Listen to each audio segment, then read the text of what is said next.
What's going on, you bunch of heathens? We're back with another Fat Electrician video. This is his newest one, I want to say. It's called The Most Gangster Green Beret, Robert Howard. Now, I love the Green Berets, so this should be a good video. Make sure you guys watch the original. It's linked down below. And without further ado, let's jump in. Normally, I don't like dealing in absolutes. However, I am extremely confident in saying that this is the most gangster supply sergeant of all time. Today we're talking about Robert Howard, the most decorated Green Beret in U.S. history. He started off his military career as a mechanic, then became a parachute rigger, then became a supply sergeant. After being shot in the face and surviving in Vietnam, he then volunteered to go out with Mac v. SOG whenever they needed an extra guy or a strap hanger, despite having no Green Beret or Special Forces training. Despite his initial lack of training, he rapidly went from the extra guy they brought along to help carry the radio to the man they specifically requested to come and help on their most dangerous missions. Having been shot in the face, blown up, and severely wounded multiple times on multiple occasions, he is quite literally the human embodiment of the Terminator and has been written up for the Medal of Honor on 3 separate occasions and awarded it once because that's legally the amount of times he could earn it. In addition to that, he's been awarded 2 distinguished service. 3 fucking times. That is absolutely insane. Holy shit. Crosses, the Silver Star, the Defense Superior Service Medal, 4 Legions of Merit, 4 Bronze Stars with V device, and 8 Purple Hearts. And we're gonna get into it right after word from our sponsor. This video is brought to you by Element. Okay, we're not gonna overcomplicate this. Who the fuck is he? You buy a box, it's got a bunch of sticks in it, you pour that in your water, you drink it, and then you're more hydrated. They got a bunch of different flavors. They also sell them in pre-made cans, and if you're like ultra health minded, you can get just the raw thing and mix it with your water, and then it tastes like you're drinking salt water. Because you are. Element's legitimately one of the few products that I approached to see if they would sponsor me because I actually used their product beforehand, and to be honest with you, I just wanted a bunch of it for free. Let's read the ingredient list together. Okay, I actually know all of these words. Salt. Glad he's very honest about that. Yeah, it's like, yeah, I like their shit. I went to them because I want free shit. Makes sense. Citric acid, magnesium, potassium, natural flavors, stevia extract. That's it. Okay, there's no artificial dyes, so RFK's happy, the brainworms are mad. It's fantastic. On top of that, it's used by all kinds of professional athletes in the NBA, the NHL, the Olympics, and all other kinds of stuff. NHL, which raises the obvious question, why are they sponsoring a guy known as the Fat Electrician on the internet? And the obvious answer is, well, I'm known for drinking copious amounts of alcohol on the internet, including at the Pentagon.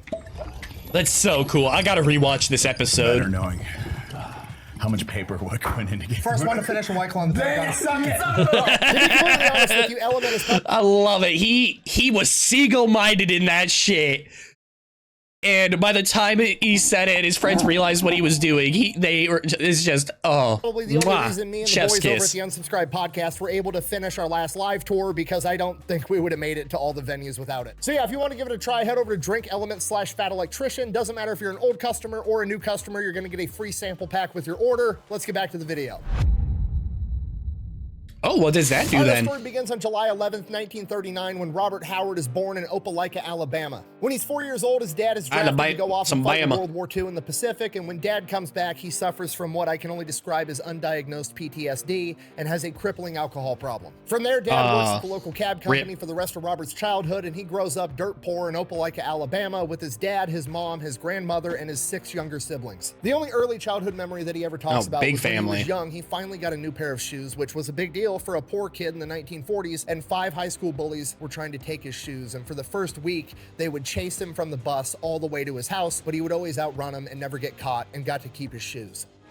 Hell yeah. That boy sure is a running fool. After seeing this, his grandmother pulled him aside and said, Robert, you don't run away from your problems, you run towards them. The very next day he comes back home from school beat up, but he still had his shoes. From here, Robert continues to grow up, and he is pretty much a brick shithouse of a young man, being 6 foot tall, 170 pounds, extremely athletic, and good at sports. Despite that, he drops out of high school to help his family make money and goes to work with Dad at the cab company. When he's 17 years old, he gets his GED and then wants to enlist in the military. Dad is furious, doesn't want his son to enlist, wants him to go off, get a normal job, lead a normal life. Robert basically just comes to him and is like, look, I'm 17, I need your signature to let me go join the military, but I'm gonna do it in a year anyways if you say no, so you might as well just just let me do it now. Dad agrees, signs the paperwork. Robert ships off to basic training. Crushes basic, crushes AIT, no problem whatsoever, ends up getting stationed at Fort Hood, and he is a mechanic because of his experience at the cab company. Now that sounds all good and fine, but this isn't what Robert wanted. Robert grew up watching propaganda from World War II and the Korean War. He wanted to go off and become a paratrooper, and now he's stuck inside the motor pool doing maintenance on a bunch of military vehicles. This is just, it's not what he wanted. But he's trapped. There's nothing he can do. So he basically just lives it up. He's, you know, a lower enlisted private. Story of most, that's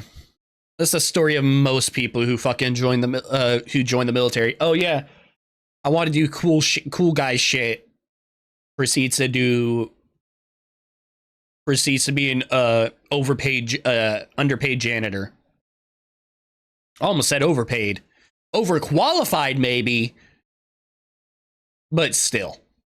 Than a specialist. He's partying, he's drinking too much, he's going out with his friends. He's not really doing anything to advance his military career. After a couple of years of doing that, his re-enlistment's starting to come up, and his sergeant pulls him aside and is like, hey, look, if you want to stay in the army, you got to get your shit together and actually start doing stuff to advance your career. Otherwise, they're going to kick you out. So that's exactly what he does. He gets real straight-laced, quits drinking so much, quits partying so much, goes out into town, finds a nice girl by the name of Tina. They wind up getting married. From here, he turns into an excellent soldier. Then when that re-enlistment time finally comes, they want to keep him in, so he says, you know, I'll re-enlist for another 6 years, but I want it put in my contract that you're going to send me off to be a paratrooper. They agree. He gets sent off to Fort Bragg, attached to the 101st Airborne, goes through paratrooper school. Passes through that no problem. Holy shit, they didn't lie to him. Parachute rigger and a supply sergeant with the 101st That's a fucking Airborne. surprise. His wife Tina ends up getting pregnant, and he is shortly after that sent over to France for 2 years straight, comes back home and meets his daughter for the first time when she's 18 months old. God, that's sad. Get done, your wife's pregnant, all that. You finally get to do what you want. You finish school, get back, you get your wife pregnant, then you have to ship out. And then you get to meet your daughter a year and a half old. He's then home for about 45 minutes before getting sent off to Vietnam. This is whole other country. As they make their approach into theater, he is informed that they are going to be making an amphibious landing. He's pumped. He wants to go into combat. This has been his whole thing. In his brain, he's thinking D-Day, storming the beach at Normandy, enemy gunfire. Nope, nothing like that. Awesome it isn't. Action hero type stuff. As they approach, he's informed, oh, it's actually a secured beach. This is just the fastest way to get everybody off the boat.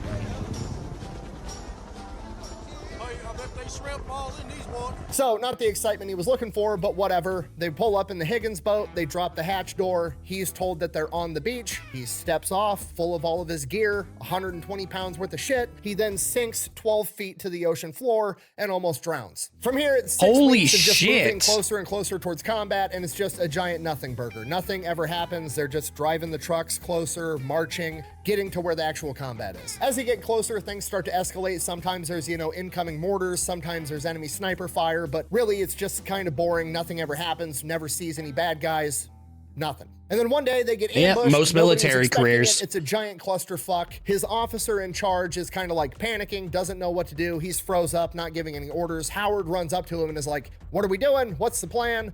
Guy doesn't have anything, so he's just like, point to a spot on the map you want me to defend, I'll go defend it. Gives Howard a location. Howard grabs some guys. Hey, that fucking works, I guess. That perimeter. Once he gets to his position, he starts setting up the perimeter, getting his guys set up with fields of fire, and while he's doing that, he winds up getting shot in the face with an AK-47, right in the cheek, passes through his mouth, knocks out a bunch of his teeth, and he wakes up in the hospital. And once you know, the guy in the bed next to him is actually his buddy from airborne school that apparently has went on to become a Special Forces Green Beret. They wind up hanging out the entire time while they're both recovering in the hospital. Then one day, Green Beret guy is getting ready to leave. His colonel comes to pick him up, and he recommends to the colonel, like, hey, this is my buddy, Robert Howard. We could use a guy like him out in the field. And the colonel's like, is that so? You think you want to do this? And Robert Howard is like, yeah, anything to get into the action. And he just kind of nods and walks off. Howard has to spend a little bit more time in the hospital recovering. Once he's fully recovered, he basically forgot that conversation even happened, ships back off to his unit with the 101st, gets there, and his commanding officer was like, Howard, there's a chopper waiting for you. They got to take you somewhere. And he's like, what? Where? He's like, I have no idea. Apparently it's special forces and it's top secret. They're not telling me shit, just to tell you to get on cool the guy shit. So he gets real on a cool guy that shit. Flies him to Saigon to the Military Assistance Command of Vietnam, aka MACV. While he is there, he is offered the opportunity to assist the Studies and Observations Group, a top secret military unit that responds directly to the White House and the Joint Chiefs of Staff that the government will not admit even exists for decades afterwards. From here, he is told that this is strictly voluntary. He does not have to do this, but if he does want to, he'll be operating inside of foreign countries, Laos and Cambodia, two places America is not supposed to be. Also heard we're in fucking Cambodia right now. Cambodia? Man, you kidding me. Because of that, on these missions, he will be going behind enemy lines with nothing that identifies him as an American soldier, and if he is killed or captured, which there is a high likelihood of, the American government will sweep it under the rug and say they know nothing about it. Now, I can only assume hearing this, Robert is like, okay, so let me get this straight. You want me, a supply sergeant, to go out with the Green Berets in a country we're not supposed to be in the most dangerous combat that you have with a super high casualty rate, with no Green Beret training whatsoever. And the American government is like, yeah, that's exactly it. And oh, he's gonna say fuck it, we ball. Guarantee it. That sounds right up his fucking alley. That's just fuck it, we ball. You know, if you survive for like 6 months, we'll send you back home to America and then you can get your Green Beret and we'll get you the training then after you've already done the job. To which Robert is like, you son of a bitch, I'm in. Fast forward, Robert shows up to a SOG forward operational base and he is blown away because it is not like any other military operation he has ever seen. Robert is straight-laced, clean-shaven, right uniform, right place, right time, and everybody else on this operational base is just walking around in whatever clothes they want. They've got beards, they've got ponytails, don't look like the military professional that he's ever seen, yet these are the best operators America has to offer. Despite eventually going on to become one of these guys, he never really gives up his clean-shaven, straight-laced appearance, which, good for him. You know what, to be fair, fucking look at him. If I looked like that, I wouldn't give up my... Holy shit. Dude looks like a fucking... He is like actually a Chad. Holy fuck. I don't blame him either. Clean-shaven look either, okay? Look at his jawline. Homie could get in a katana fight with that jawline and probably win. Sorry, anyways, from here, he spends the next 6 months being the supply sergeant on the forward operational base and operating as a strap hanger. Strap hanger is just the term for like, hey, we've got a group of SOG guys going out. They need an extra volunteer to help carry the radio and just do what they're told. Robert starts doing a ton of that. And to be honest, during this period of time, we don't have many specifics outside of that for multiple reasons. Everything's top secret. A lot of the MACV SOG documents were destroyed after Vietnam, and Robert never kept a personal journal. In fact, the only reason we have stories on Robert Howard at all is because they had to document what he did to earn his medals. Everything outside of that he did is lost to time. So we don't really know what happened over this 6-month span. However, we do know that he was in combat because during this period, he was awarded the Combat Infantry Badge. From here, he goes back home and he goes through the entire Green Beret training pipeline through 1966 through 1967. And by the end of 1967, he is awarded his Green Beret. From here, he gets sent back out to Vietnam, still operating as part of SOG. He is sent to SOG Forward Operational Base 2, which is right at a tri-border area between Vietnam, Laos, and Cambodia, so they can go into both. I was just thinking, he also probably still hasn't seen his wife or family since he started doing this. Like, said he was in the hospital, got out, was back in combat, went back after he got out of the hospital, then instantly went to MACV, did that for, what'd he say, 6 months? And then moved on to Green Beret training, and then went straight back to Vietnam. So the dude probably hasn't really seen his fucking family either. With those countries fairly quickly and fairly easily whenever needed. He is still operating as a supply sergeant and he is not attached to an actual SOG team, so he is still operating as a strap hanger whenever they need somebody. Initially, he struggles to get the opportunity to actually go out with a SOG team because, well, they're going out behind enemy lines on an extremely dangerous mission. Nobody wants to bring the fucking new guy for his first time, right? Well, somebody finally takes a chance on him. He proves himself. He's exactly the new guy though, is he? I mean, he's been here for a while. I wouldn't exactly call him the new guy. He starts strap hanging all the time. And from here, he goes from the fucking new guy to the guy that everybody specifically requests because he's ferocious on the battlefield. And he comes up with we'll say innovative solutions to problems. On one occasion, I love that term. For a SOG team, and they were going to go behind enemy lines for 19 days straight and plot out safe paths for downed pilots to take to get back into Vietnam and get to safety. The problem was that by this point in time, the North Vietnamese had become aware of SOG's operations, and they were actually sending teams out to be counter reconnaissance. So whenever they saw helicopters coming into country, they would have scouts in the area, and they would just trail the SOG operatives so that they knew everything SOG knew. Obviously, for a mission where you're trying to chart a safe path for a downed pilot, you don't want the enemy knowing where these safe paths are, so they need to figure out a way how to get rid of this counter reconnaissance unit. So they called up the supply sergeant. He then proceeds to take an old locker, you know, that big trunk that sits at the foot of your bed when you're in the military that you put all your stuff in and lock it with a padlock. He takes one of those, paints it bright red, fills it with 80 pounds of TNT, ball bearings, nails, all— Oh my God, he's leaving a fucking trap. Oh my God, I just realized. He definitely did some of the shit, the fucking super sketchy shit where they would sneak into their camps and, replace some of their ammo with defective shit. Oh, he definitely did some of that sketchy shit on a 5-minute timer. They fly in on the helicopters, get dropped off in this country, grab this red footlocker, throw it out the helicopter, and then run off into the wood line, leaving the footlocker. Now, to the enemy, if there is an enemy out there that's surveilling them, this looks like they were in such a hurry that they either forgot their supplies or they were in such a hurry they didn't want to be bogged down and have to carry them. So they go out, they run into the wood line, they're laying down, watching this chest. Sure enough, an entire squad of NVA counter reconnaissance comes up, and they start investigating this footlocker, trying to pry it open. Footlocker obviously explodes. Counter recon guys are now gone. Robert Howard said that it blew debris a quarter mile away. Oh, gross. Good movie. I gotta watch Tropic Thunder. That's a good movie. Force, which was a team that was actually supposed to go out and engage the enemy, and he thought it would be a good idea to run up next to a troop transport truck full of NVA soldiers. He then rigged up a claymore to explode and hucked it in the back before diving in the ditch and blowing up the entire truck. One of the team members that he strap hung for consistently later described him as, and I quote, "I never saw him show any fear whatsoever. He'd do anything you wanted him to do." Dude was literally the Terminator. I'm a cybernetic organism. What the fuck? Over metal endoskeleton. What kind of crazy motherfucker is he? Holy shit. Like, what?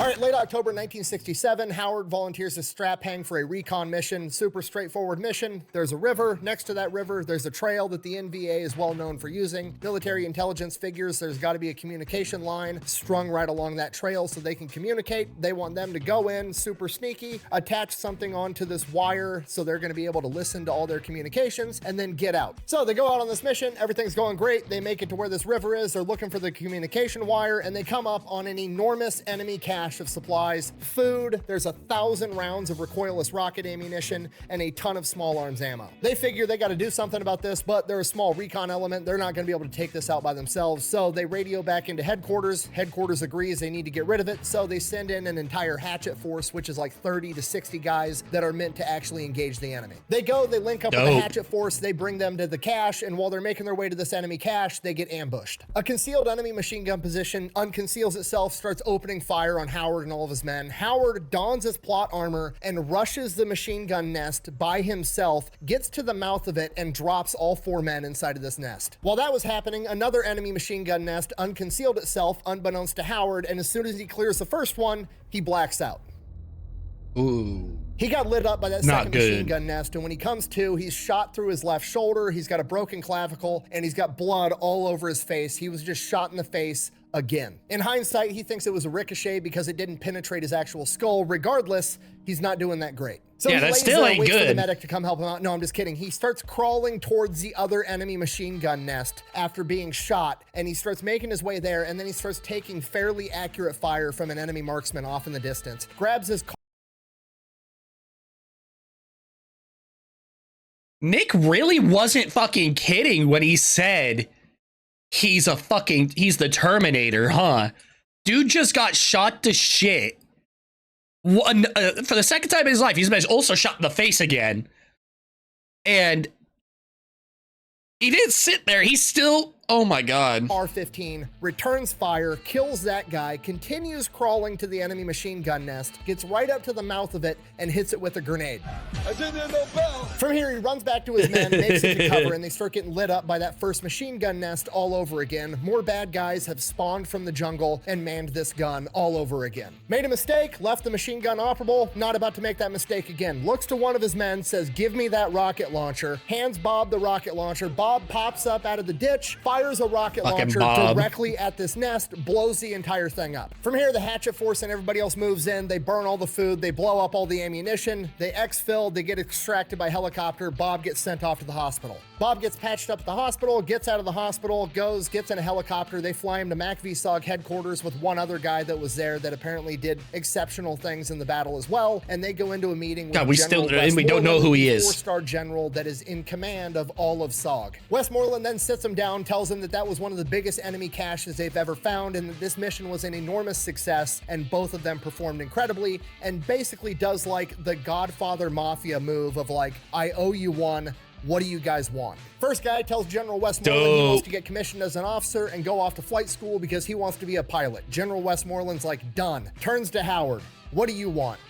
Robert Howard looks him right in the eye and says, I just want to continue my combat duty. I live for this shit. Oh my god, what a fucking badass. SOB2 continues his duties as a supply sergeant, and the base commander informs him that he has written him up for the Medal of Honor. He would not wind up getting awarded it, though. It would get downgraded to a Distinguished Service Cross. Second week of December. I'm assuming, I'm sure it's all due. I wonder if it's the same thing as, what was his name? Roy Benavidez. I wonder if it was his kind of shit where they were putting down the, his like where they actually were type shit when they couldn't actually put where it was. I wonder if it's that kind of thing. They think they know where a battalion headquarters is for the NVA. They want to send in a big team and take them out. Basically, they're going to send in a team, get eyes on headquarters, call in an accurate airstrike, blow the entire thing up. That being said, they're expecting heavy contact. Going to be a super dangerous mission. Call in the supply sergeant. So they go in, they get inserted miles and miles from where they think this headquarters actually is because they want to be able to sneak up through the jungle. As soon as the helicopters touch down, they get ambushed. During this ambush, Bob ends up getting shot through the right shoulder and getting his forearm sliced up from shrapnel. Despite that, they fight off this ambush and Bob refuses to get extracted. According to him, it wasn't that bad and he didn't want to be the reason they ended the mission.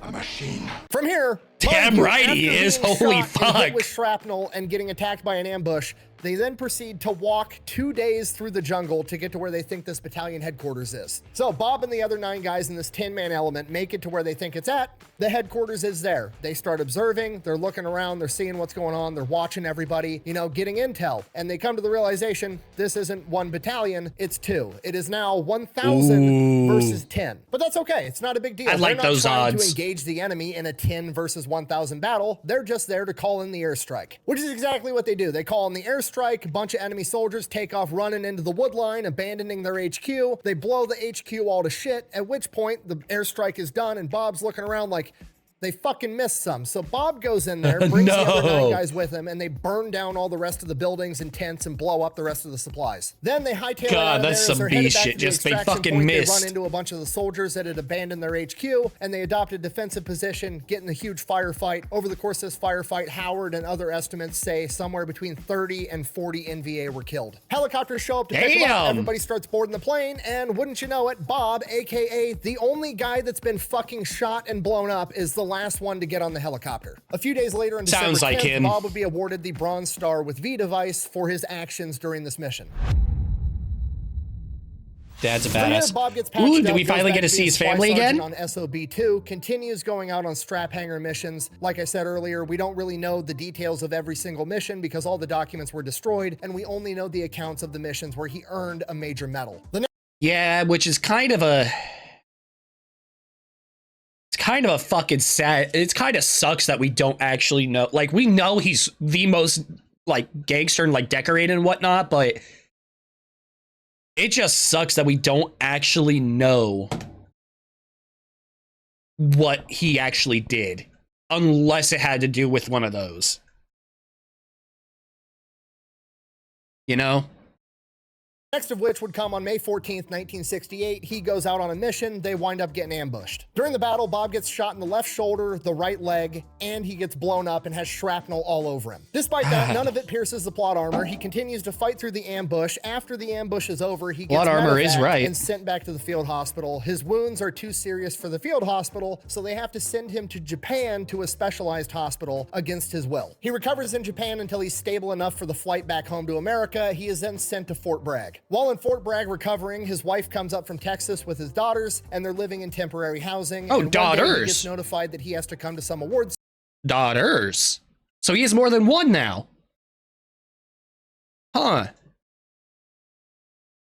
I don't remember Nick Mitch. Okay. Ceremony. Some fancy general's giving out a bunch of awards to a bunch of people that have earned him. So he tells his wife, like, hey, we got to go to this award ceremony. And she's like, oh, are you getting an award? And he's like, yeah, I'm getting an award or two or whatever. So they show up to this award ceremony. No big deal. The general's calling people up, giving out awards. And like, if you've never been to a military award ceremony, if you get an award, they read the entire citation for why you're awarded the award. They give it to you, shake hands, salute, yada, yada. Robert Howard's turn rolls around. He goes. His wife and his kids are finally are learning for basically what I'm assuming is like the first time what this motherfucker does for a living. Up there in front of the general, and the general then has to award and read the citation for 3 Purple Hearts, 3 Army Accommodation Medals, a Bronze Star with V device, and a Distinguished Service Cross, all back to back to back.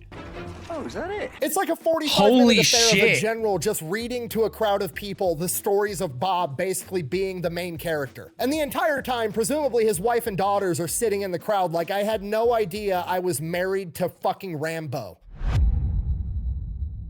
That's cool. He is back at SOB2, and he is no longer a strap hanger and supply sergeant. He is a full-fledged SOG infantry guy, and he's going to be leading teams. By November 10th, a SOG team goes out on a mission. They end up getting pinned down and are not able to get extracted. The best estimates is this is not conventional NVA forces. This is some type of special unit that has been brought in to go toe-to-toe with SOG, and they need to go in there with a bunch of more guys and finish the job. This mission would go on to become known as Slam 7, when a massive SOG force, 115 men, all go in to help recover this team. So the choppers come in and they're taking fire in the landing zone immediately. Howard jumps out of the helicopter when it's still 15 feet above the ground and starts returning fire, killing 2 enemies immediately. They continue fighting through this ambush. They make their way to this SOG recon team, and it's a scene out of a horror movie. All of the members of this recon team have been executed. Every one of these guys was severely wounded in battle, and then they were executed by being shot in the head by the NVA. While other men are still engaging the enemy, Howard and some of the other leaders on the ground are examining the bodies. They're going to recover the bodies, and Howard notices that one of the men's eyes is tracking him, even though he's been shot in the head. In addition to having 19 other gunshot wounds. They call the helicopters back. Is this Roy? The story seems vaguely familiar. Is this Roy? Back in, they start coming in, they're loading up the bodies and all the wounded men. The helicopters are taking off, and one of the helicopters ends up getting shot down by massive anti-aircraft guns. Their best guess is that it's an anti-aircraft setup on the back of a half-track. So then they rescue those guys, get them out of there, and then they call in for orders like, hey, there's heavy anti-aircraft guns. What do you want us to do? Thinking they're still gonna get extracted. The whole point of coming out here was to recover the men or the bodies of the men. That's what they've done. Time to leave. Chain of command says you need to take out the anti-aircraft guns. You don't know where it came from, go find them and take them out. Son of a bitch. Okay. Well, fuck, that kind of sucks, but okay. They bed down for the night. They get ambushed in the middle of the night with grenades and mortars, one of which peppers Howard's entire backside with shrapnel. Howard then calls in air support, orders his men to only return fire. That's, seems par for the course for this guy. Unfortunately, that's just what it seems like. Grenade launchers, because that's not going to give off a muzzle flash, giving the enemy their position. Airstrike comes in, the NVA leaves. Very smart. For the rest of the night. The next day, this massive element of about 100 men now is still moving, looking for these anti-aircraft guns, and the entire time they're just thinking like, this is too big of an element, we're too far behind enemy lines. This is a horrible idea. Day after that, they're completely out of supplies. They need food, they need water, they need more ammunition. None of these guys were planning on this being a multi-day operation. So they call in a supply drop, they get the supplies, they got food, they got water, they got ammo. The only problem is they're behind enemy lines, and now the enemy has a general idea where they're at because they saw the supply drop. They get surrounded by the NVA, they have to hunker down, a massive firefight ensues, and they have to call for extraction or they're all gonna die. Helicopters start showing up, they're getting the wounded on board first, they're starting to get some guys out of there, and then like the third helicopter gets shot down, and now they have to go rescue those guys too. So Howard leads a team and they go rescue the crew from the downed chopper, get them back while they're still loading choppers and getting people out of here. Remember, they got 100 guys and you can only fit so many on a helicopter. They're trying to coordinate the choppers landing in between waves of NVA attack. That way the choppers aren't getting shot down while they're in this massive firefight. And as time passes, it starts to get dark out, and they're going to have to be out there overnight. Howard and the remaining men on the ground are basically stuck there fighting all night long. However, they get a ton of air support. They've got A-10 Sky Raiders dropping napalm. They even get a C-47 spooky gunship. All the originators of all the cool shit nowadays. You got the spooky. You got the fucking sky, like, dude, you got some Sky Raiders. Dude, you got some of the fucking originators of some of the new ground and pound shit. Like the C-47, like, oh, dude, these are some cool shit. To the AC-130, literally a cargo plane that a bunch of grunts just cut the sides out of and mounted artillery and miniguns that just circles around them, mowing down anything that tries to get near them. Yeah, that's some cool shit. Another grenade and has more shrapnel inside of him, which he's pretty much more shrapnel than Guy at this point. Yeah, seems like. I am Iron Man.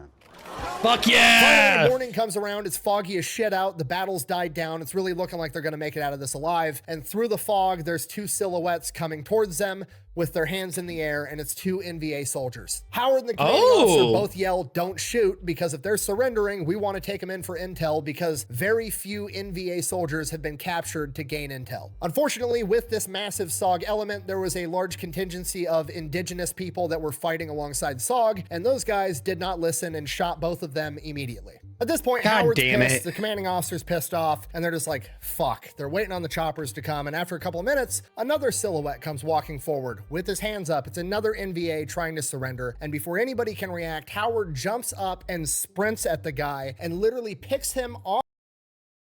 Is this an is this an actual picture of it? That kind of looks like his jaw. I'm not sure though.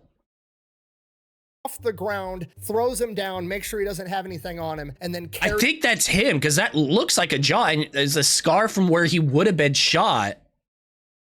Him back into their position. From here, they get extracted, they make it out. Howard actually has to go to a bigger hospital because the little aid station on their fob isn't big enough to handle his injuries, so he gets sent off to the hospital. While he's there, he finds out that that is only one of 3 NVA that have been captured by SOG in years. And the intel that they gained from him led to 9 successful bombings of NVA bases. For this, he was again written up to the Medal of Honor, but it was downgraded to a Silver Star and a Purple Heart. While at this hospital on a larger base, Bob Howard decided to do Bob Howard's stuff, and he didn't like the food in the hospital, so in his hospital pajamas, he leaves the hospital and just goes to a normal chow hall. While he's at this chow hall, that's 2 my guy on a moped pull up and throw a grenade into the crowd of soldiers. Everybody freaks out, everybody's diving, nobody knows what to do. The MP that's standing there with a gun, because he's the only guy with a gun right now, is just like locked up, not knowing what to do. Howard, in his hospital pajamas, grabs the M16 from the MP, gets down in a prone position, shoots the passenger off the moped, causing the driver to crash, and then chases down the moped, confronts the driver, they get into an altercation,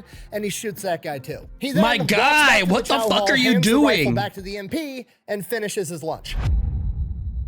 What the fuck? So who the fuck is this guy? Too starts going out on missions again. His next big mission is to go out and recover a SOG operative that is MIA from a previous mission. So they go in with helicopters, and as soon as the helicopters come out, they start getting lit up by enemy gunfire. It's an ambush. They are using this guy as bait. Howard ends up making it out of the helicopter. He estimates that there was probably 2 platoons launching this ambush, and in the first opening seconds, 8 NVA soldiers got killed. In the opening minutes of this battle, Howard gets hit with an enemy grenade up close. It launches him 10 feet down a hill, and he is now unconscious. When he finally comes to, he wakes up and he sees red. You are just a magnet for fucking... He is just a magnet for this kind of shit, isn't he? Grenades in general and shrapnel. Are you he's just a fucking magnet. Not like he sees red, he's angry, and he just drank a Monster Energy drink, and his name's... Dude, what is it? An MRI, I think? That's the giant fucking magnet. Kyle, he can't do it. Drywall red. No, like, that's the only thing he sees. Oh my god, Kyle memes. I haven't heard of Kyle memes for like 5 or 6 years.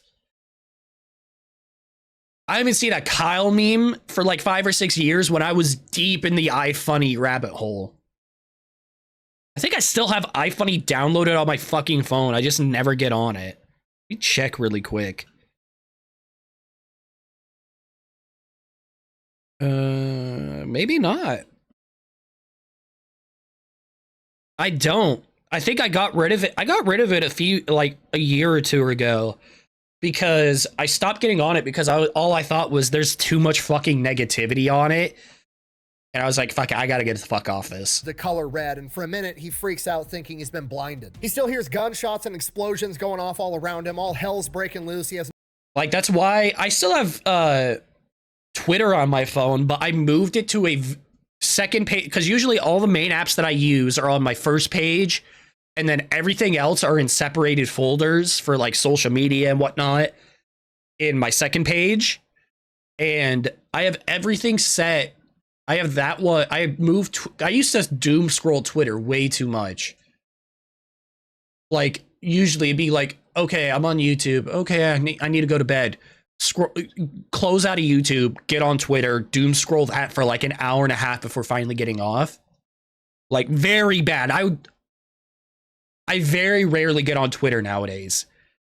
And it is such a good choice because it was a conscious decision to scroll over, click, and I feel so much better for it. Like, still have Twitter in case there's something I need to check out that's happening on Twitter, but having it separated is such a good choice. No idea how long he's been unconscious. He starts wiping his eyes and they're just caked with blood. He's bleeding all over the place and his vision starts finally coming back. He reaches for his gun. It's been blown up by the grenade. It's completely worthless. He goes to stand up. He can't. He shattered one of his ankles. So he is now behind enemy lines in the middle of a gunfight, blown up, can't walk, and has no gun. And then he hears screaming and smells burning flesh. All the rest of the men that aren't injured have made their way into the wood line off of the landing zone, and there is now an NVA soldier that is going to all of the wounded men, mostly indigenous guys, and Robert Howard, and he is walking up to them with a flamethrower and burning them alive. At this point, Howard knows he's fucked. He's about to get burned alive, so he starts digging around for anything he has on him that's going to be helpful. He ends up finding a frag grenade. His hands are so messed up, he can't really use his fingers yet with a lot of dexterity. So he's fighting, trying to get his fingers in, and he manages to pull the pin on this grenade, and he's holding the spoon down, and he figures, you know, I'll blow myself up rather than get cooked. But he waits. He's in some tall grass. Fuck. Maybe this guy isn't... Oh, that's fucking grim. Just, I got a grenade. It's not, from how he's telling you, it's not, I'd rather fucking I'll take this dude out with me. No, it's, I'd rather cook off a grenade than get cooked. God, that's fucking grim. Gonna see him and he's not gonna have to blow himself up. So that's what he does. He just waits there, holding this grenade spoon down so it doesn't blow up. He's got the pin in the other hand. In case he gets lucky, he can shove that back in and it's all good. And he waits and he waits and eventually the flamethrower walks up right in front of him. And he is right there, and him and the flamethrower lock eyes, and the flamethrower sees that Howard's holding a grenade, and that dude's got a flamethrower attached to his fucking back. If Howard lets it go, Howard's taking this guy with him. Yeah. And he knows it. And Howard, with his dark veteran sense of humor, all he can think to himself is, fucking gotcha. And this flamethrower and Howard are just looking at each other right in the eyes. Howard's got this big shit-eating grin on his face like, I'm gonna take you with me. And eventually... Yeah, the fuck you gotta do, buddy? I drop this. We both going out. I let you fucking take me out. The flamethrower just kind of nods and starts to step backwards. And as soon as that happens, the SOG guys in the tree line see the flamethrower and start shooting at him, and he takes off running into the tree line. Howard throws the grenade after him, has no idea if he hit the guy or not, turns around and starts crawling towards his men. And the crazy part, in his head, he wasn't thinking, I need to get to my guys to get help for me. In his head, he was thinking, I gotta get to my guys, they need my help. Which is the most main character energy shit ever. On his way there, he comes across his lieutenant who's alive, but in worse shape than he is, really shot up. And he gets his web gear off, throws that next to him, and starts rendering. Holy shit. All I'm thinking is, like, at least his fucking lieutenant or his officer or whatever rank he was didn't get cooked. And he's rendering aid. Holy shit. First aid, and then an enemy bullet hits the LT's web gear and detonates the ammunition inside of it, launching Howard and the LT all over again. He loses consciousness. He comes to, crawls back over to the lieutenant, and starts dragging him towards the men. Some of the worst fucking luck ever. 8 guys there, plus Howard and the LT. Everybody else is scattered out throughout the battlefield. Sorry. Howard takes the LT's radio, starts calling in airstrikes, tells one of the men to hand him a gun. They toss him a 1911, not wanting to give up their own rifle. That's what I'm talking about. Noisy crickets. As he's calling in these I gotta rewatch that. Of MVH. I gotta rewatch Men in Black. God, all Men in Black 1 and 2 are some of my favorite movies. I don't remember the last time I watched them. That's a lie. I think I last watched them with my brother. Back, God, how long ago was that now? So I moved out of Texas. So I used to live in Texas. God, going on 6 years now. It's been like 6 years since I watched it, because that was one of the movies my brother always watched, along with like Rush Hour. So when did I move out? I moved out in 2022, maybe? I'm trying to think. So it's 2025, 2024, 22 maybe. Either 22 or 21. I can't remember. No, it must have been 21, because by the time I moved out, a lot of the whole COVID guidelines ended up getting removed. Because I went from working at a gas station to working at an Amazon warehouse. Yeah, it must have been then. I don't know. Charge their position with bayonets, wanting to take him alive. Howard ends up shooting 3. His men take out the rest. Howard's still on the radio. They're sending in gunships. As the gunships are approaching, one of the indigenous fighters that's with him ends up taking a bullet to a smoke grenade on his web gear, freaks out, throws that off of him, and over the radio, Howard hears, "Where are you in relation to that purple smoke?" And Howard's looking at this in front of him, is just like, that's us. As the gunships arrive, the battle kind of dies down a little bit. Howard takes the moment to set up an actual perimeter, directing his men's fields of fire. Howard is still injured, by the way, isn't he? Yeah, he's still super fucked up.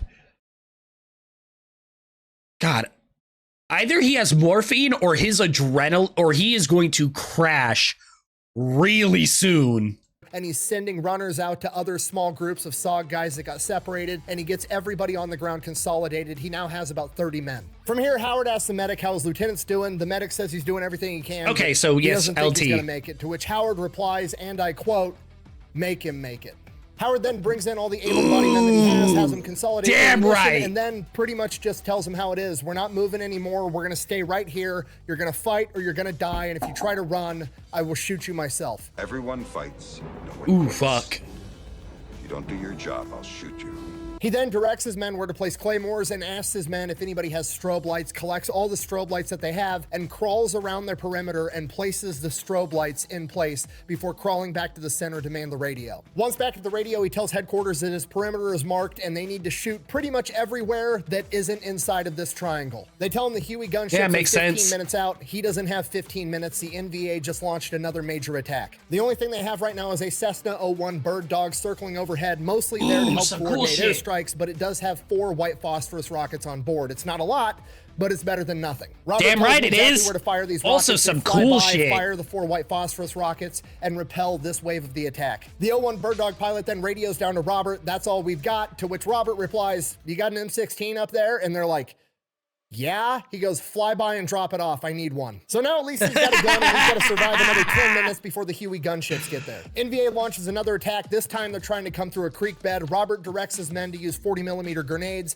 and just start lobbing them into this creek bed and repels that wave of the attack. The next wave comes. This time they're coming towards the same place that Robert had all of his men place all the claymores. They let him get up close, detonate the claymores, repel that wave. Finally, the Huey gunships show up, but it's getting dark out. They can't see much, so Howard has to direct their fire from the radio on the ground. And this goes on for hours. When the Hueys run out of fuel and ammunition, they get cycled out with a moonbeam gunship. And when that runs out of fuel and ammunition, they bring in F-3 Phantoms. They're just cycling out whatever aircraft they have to get Howard. What the fuck are F-3s?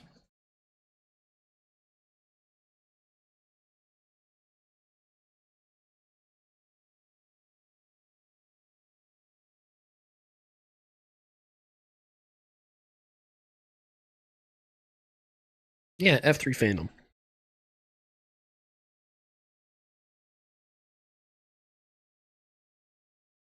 I'm saying F4.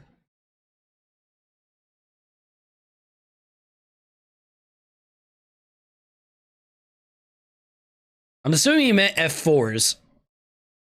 Because I'm not seeing anything on F3s. Okay. The fire support that he needs, and the entire time he is on the ground directing their fire. He is quite literally like an orchestra conductor guiding a symphony of destruction all around him. And this goes on for 4 hours before Howard gets word that Hueys are on their way to come extract him. The first Huey shows up, they get it loaded up with wounded, dead, and indigenous fighters. Howard, even though he's injured, refuses to leave the combat zone. First Huey takes off, second Huey lands. More men get loaded on that Huey. Again, Howard refuses to leave. He is the highest ranking man on the ground, and he is going to be the last one out. After the second Huey leaves, it is now just Howard, 2 other SOG guys, and 2 indigenous fighters. As the third and final Huey pulls up, they get the 2 indigenous on board. 1 SOG guy hops in the helicopter as Howard and the remaining SOG guy get into an argument right at the helicopter. Howard has just seen the dead body of his lieutenant off in the distance. He was originally loaded on the first helicopter, and because he had passed, some of the indigenous fighters decided they were going to throw his corpse out of the helicopter to lighten the load so the helicopter could get out of there faster. Robert. Oh, heads are fucking rolling, motherfucker. Howard is not about to leave his lieutenant out there. The other SOG guy in the helicopter hops out, and the 3 of them go out, retrieve his body, drag it back to the helicopter, get him loaded up. The other 2 SOG guys get loaded in the helicopter and then pull Howard into the helicopter as he is the last man out. This dude really... From here, Howard is... This dude really is last out. Almost every time. Holy shit. Shipped off to a hospital in Saigon to be treated for his injuries. The chain of command then debriefs all of the remaining men that they have, and pretty much everybody has the same story. They all would have died if it weren't for the leadership of Robert Howard. The men on the ground were credited with 25 to 50 kills, and the airstrikes directed by Robert Howard were credited with at least 50, most likely more. For this, Robert Howard is awarded a 2nd Distinguished Service Cross and written up for the Medal of Honor for a 3rd time. After the debriefs, a couple of days go by. Nobody's really expecting to see Robert Howard anytime soon. If ever again, he might be going home for good after the extent of his injuries. And sure enough, like 4 days later, he shows up in hospital pajamas to SOB2. He was apparently satisfied with how much he had recovered in 3 days and thought the medics on SOB2 could handle the remainder of his recovery. So he went AWOL from the hospital, hitched a ride back to SOB2. You know, this is him. Y'all should know by now. You know him. That ain't gonna stop him. SOB2, and he is planning on going back out on missions already. I know I've already said this, but the dude is literally the Terminator. He can't be stopped. I'm back. The chain of... He must have rewatched the series recently with how much he's referencing it, and holy God. I don't know which one's my favorite out of the series, because the Terminator series was, I think, the very first rated R movie I ever watched. Terminator 1, because we had it on VHS, and it used to be my favorite. In Terminator 2, I used to binge watch that shit over and over and over. I used to be able to quote it when I was like 7. What are my favorite? I think it goes 2, 3, 4, 1, 6, 5. Controversial take, I'm sure. I'm not that big a fan of the first one. The second one is by far the best. Fucking fight me. I love the second movie. Third movie, also really fucking good. And then the fourth movie, I really enjoyed. I don't care. I personally, it may not be like the best movie. It's kind of like, fuck, what was it?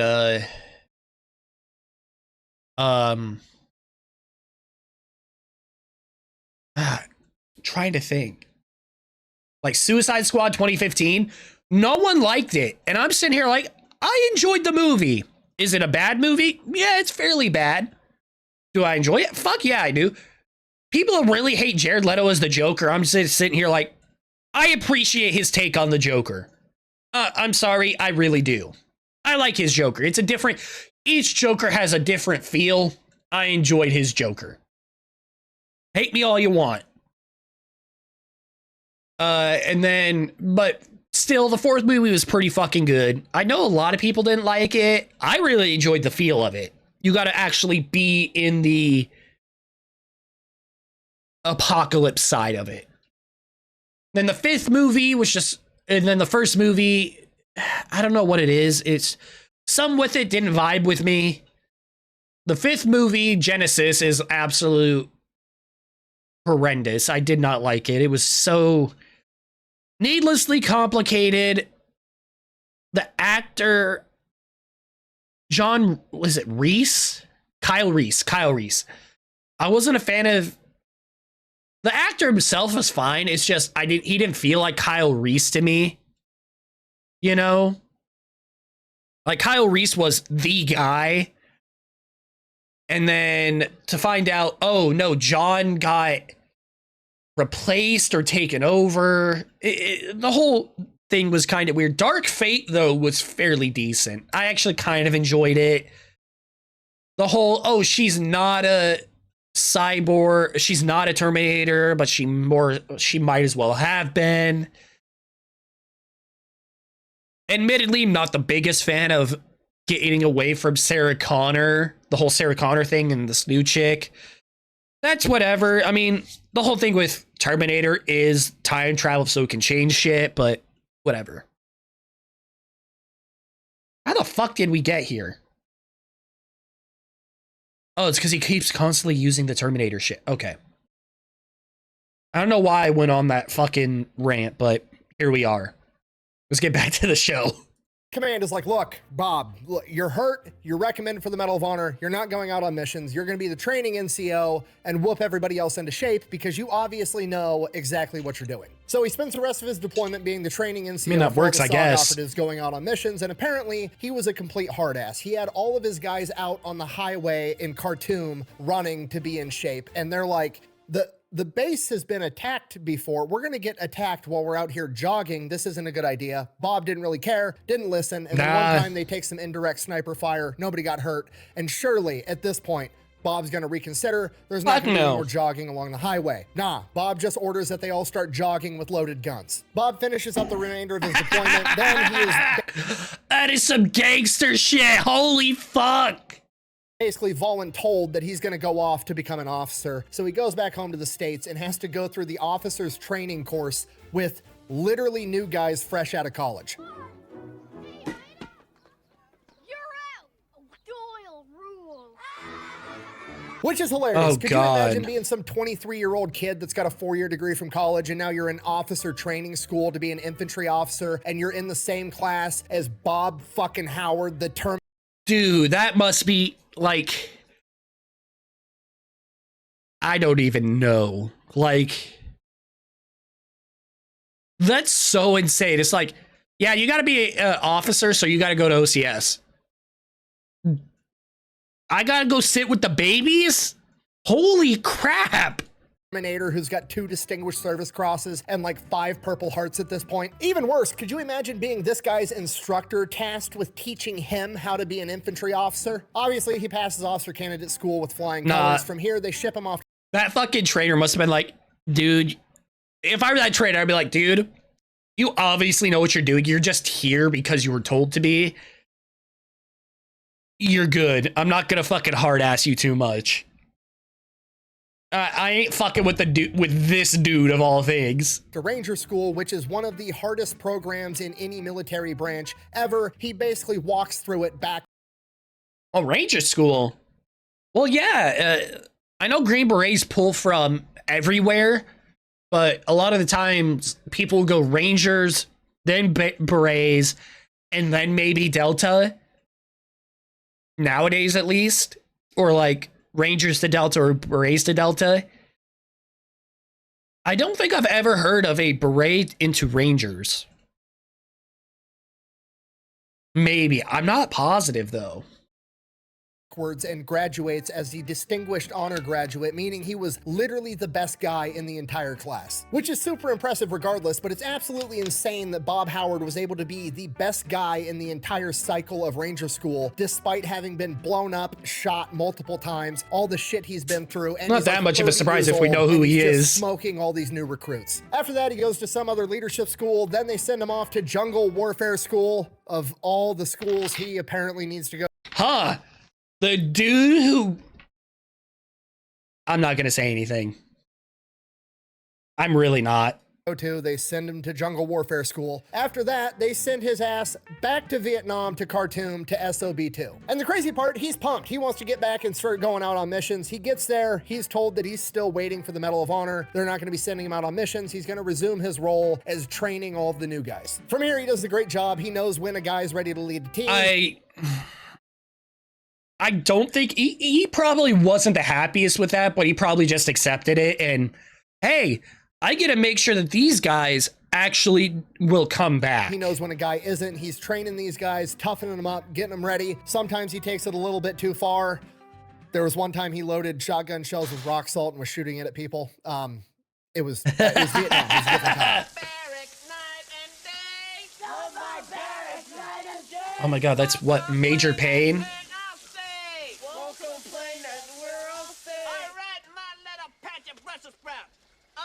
Yourselves, climb out the pool, get some rest. Tomorrow, ladies, we gonna start the hard stuff. So he didn't get to go out on missions, but he still did get to see some action because multiple times while he was there, SOB2 was attacked and he got to help defend it. On one of these occasions, he would actually be shot in the heel during the opening portion of the battle. Bob, being Bob, doesn't really give a shit, just bounces right off his plot armor. He starts directing men and leading the defense of the combat. My heel? Bitch, I ain't Achilles.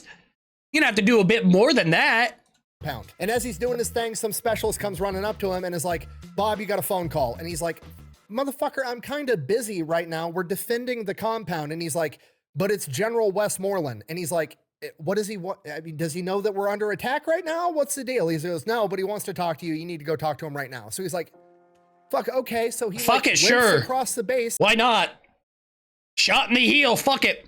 Let's go talk to the general. Gets over to the phone. Bob answers the phone. He's like, hello. And General Westmoreland's like, Bob, how are you? And he's like, I'm good. My foot kind of hurts. I'm a little bit busy. What's up? And he's like, I just want to call and congratulate you. You're being awarded the Medal of Honor. And he's like, oh, all right. And General Westmoreland's like, yeah, I've got a chopper on the way to pick you up right now. From here, he pretty much gets extracted on the spot, gets swept off to Washington, D.C. and gets awarded the... Can you imagine being that pilot, not knowing that this base is under attack until he's about to like land? And it's just like, oh yeah. By the way, they're kind of under attack right now. That dude who you were just supposed to pick up and fly out. You know, turns out you're doing a very hot extract right now. Medal of Honor by President It's Nixon. insane. From here, Robert Howard never returns to Vietnam. He had spent in total 40 months in combat. Instead, he's given instructor roles pretty much for the remainder of his career. He trains airborne soldiers. 40 months? That's about, 3.5 years?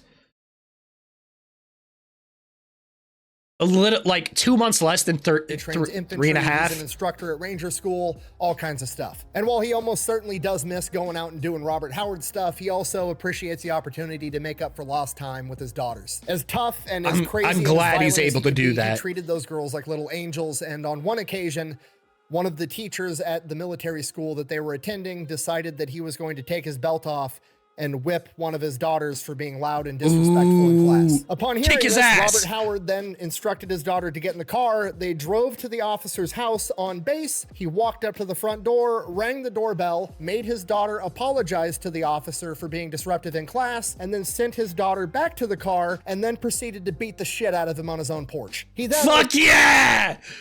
Hey, were you being loud and disrespectful? Yes, sir. Okay. You drive to this house. Apologize to him. Sorry, sir. Okay, go sit in the car while we talk about this. Okay.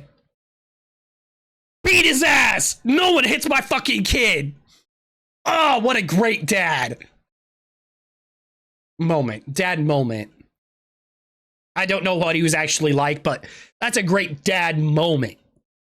Stationed down in Fort Lewis, where he was an officer with the 2nd Ranger Battalion, where he was known for training extremely hard with his guys and leading from the front. During a field training exercise, they were going to jump out of a plane, simulating an airborne mission, and then they were going to pack their shit up and road march 26 miles. Upon jumping out of the Standard plane, shit, Robert I guess. Howard's chute doesn't open properly, and he hits the ground at twice the speed he's supposed to. The medics overseeing the LZ run up, assuming that this guy is dead, only to find Robert Howard packing up his chute. He looks over at the medics and says, "If this shit gets any harder, I'm gonna quit." He then proceeds to finish the 26-mile road march. Who the fuck? What are you doing? I'm back, motherfucker! Okay, Robert Howard might What be the fuck? the biggest badass I've ever covered, which is saying an awful lot. I've never seen That really is. Like, who the fuck does that? Who?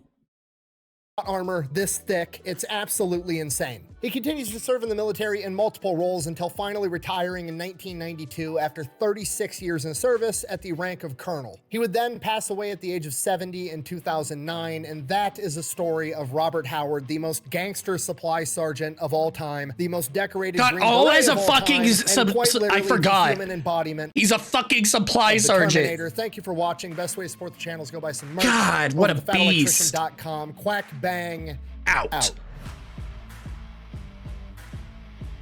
Oh, and then there was a story of when his son-in-law asked permission to marry one of his daughters, and he said, and I quote, "As I extended my hand to shake his, it was the largest hand I had ever seen in my entire life. He then proceeded to tell me, I know why you're here, and you have my permission, but know this, if you ever hurt my daughter, no one is ever going to find your body."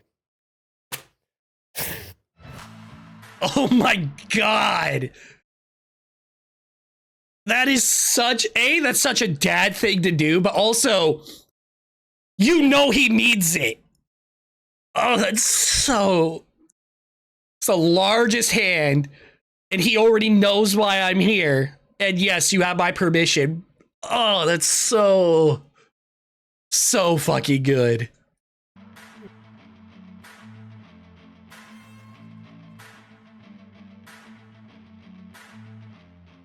I was down at the bottom of the hill, and there was a medic, a sergeant named Brown, who got shot up pretty bad. But he come over to me, and I said, I love it when they have interviews and shit about this. I love this shit.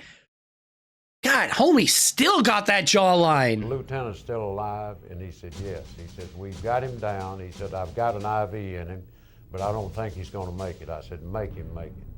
I said, "You keep that lieutenant alive." God, look at his fucking... You do not say no to this man. This man says something, you do it. Holy shit, I'd be fucking scared. God! That was the most gangster Green Beret Robert Howard by the Fat Electrician, and I'd almost say most gangster period. Holy shit.